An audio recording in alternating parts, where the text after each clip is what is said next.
Once upon a time, there was a man walking through an elephant camp. He noticed something weird. Elephants in the camp were not being kept in cages or held by chains. Instead, they were each tied to a small rope. The man was confused. These elephants are so powerful, he thought. They can easily break free from those ropes, but why don't they try? Then he saw a trainer nearby and eagerly asked why the elephants didn't escape. Trainer explained, when they were young, we tied them with the same small rope. At that age, it was enough to hold them. As they grow up, they are conditioned to believe that they still cannot do that. They believe the rope can still hold them, so they never try to break free. This belief had become a part of their identity. The man was amazed. He realized that elephants identified themselves as being who couldn't break free from those ropes, even though they were strong, powerful, and fully capable of doing so. Their past experiences as young elephants shaped their identity, and it stopped them from realizing their true strength.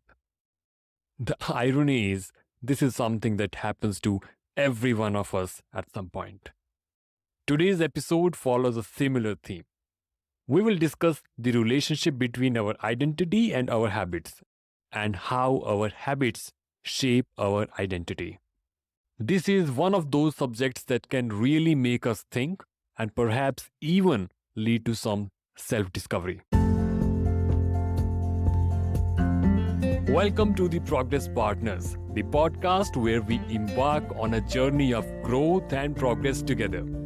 I'm your host Ajay, sharing insights, strategies, and personal experiences for unstoppable progress. Remember, I'm not just a podcaster, all right? I'm right here with you, putting the same ideas and strategies in my own life, facing challenges and striving for the continuous improvement alongside you. Because together, we are unstoppable. This is the part 3 of our Habit Mastery series. Be sure to check out the previous 2 episodes, as there we explored some fantastic practical strategies for building good habits and breaking the not so good ones. Now, let's get back to the today's topic. Have you ever wondered why it is so easy to repeat bad habits and so hard to stick to the good ones? Habits like exercise, meditation, journaling, and cooking are reasonable for 2 or 3 days, then it become a hassle, right? However, once your habits are established, they seems to stick around forever, especially the unwanted ones. Despite our best intentions, unhealthy habits like eating junk food, spending too much time on social media, procrastination, and smoking can feel impossible to break. Changing our habits is challenging for 2 reasons. Number 1, we try to change our habits in the wrong way. Number 2, we try to change the wrong thing. In the previous episodes, we have already covered the first point, that how to create and eliminate habits strategically. Today, we are going to discuss the second reason, why changing our habits is so challenging. We often try to change the wrong thing. To understand what I mean, let's talk about the 3 layers of behavior change.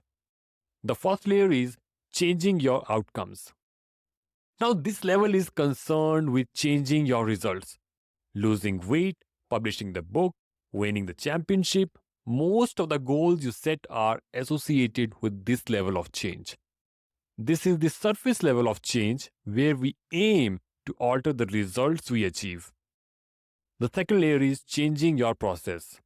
This level delves deeper and is about adjusting the daily habits and systems we have in place. It could be implementing new routine at the gym, decluttering your desk for the better workflow, or could be developing a meditation practice.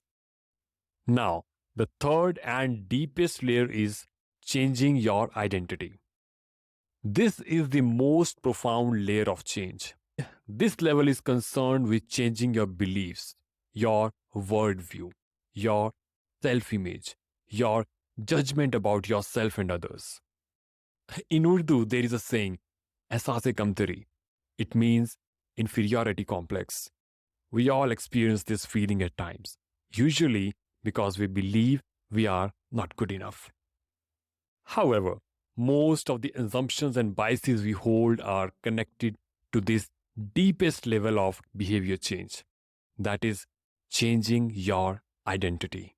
Many of us initially try to change our habits by concentrating on what we want to achieve, which often results in outcome based habits that may not be effective. An alternative and better solution is to create identity based habits. With this approach, we start by focusing on who we wish to become. Alright, imagine two people are trying to quit smoking. When offered a cigarette, the first person says, "No thanks, I'm trying to quit." Sounds reasonable, but this person still identifies as a smoker. They are just trying to be something else. Whereas the second person declined by saying, "No thanks, I'm not a smoker." It's a subtle difference, but it signals a shift in identity. Smoking was part of their past, but it's not who they are anymore. Now, step 2. Prove it to yourself with small wins. Apply 2 minutes rule. The 2-minute rule states that when you start a new habit, it should not take more than 2 minutes to do. You will find that nearly any habit can be scaled down into a 2-minute version. For example, read 1 page before bed instead of 30 minutes. Do 1 minute of yoga instead of a full session. Just open your notes instead of studying. Fold 1 pair of socks instead of doing all the laundry. Tie your running shoes instead of running 3 kilometers. The idea is to make your habits as easy as possible. And you know what? Anyone can meditate for 1 minute, read 1 page, or put 1 item of clothing away. This is a powerful strategy because once you have started doing the right thing, it's much easier to continue doing it. Well, people often think it's weird to get excited about reading 1 page or meditating for 1 minute, but the point is not to do the one thing. The point is to master the habit of showing up. The truth is, habits must be established before they can be improved. See, if you can't master the basic skill of showing up, then you have a little hope for mastering the finer details, all right? You have to standardize before you can optimize. The key is to be consistent. The more you act like the kind of person you want to be, the more you will become that person. And you know what? It is not about getting a particular outcome. It's about becoming the type of person who is capable of achieving any outcome. All right, so let's recap what we have covered so far. There are 3 levels of changes: outcome change, process change, and identity change. The most effective way to change your habit is to focus on who you want to become rather than what you want to achieve.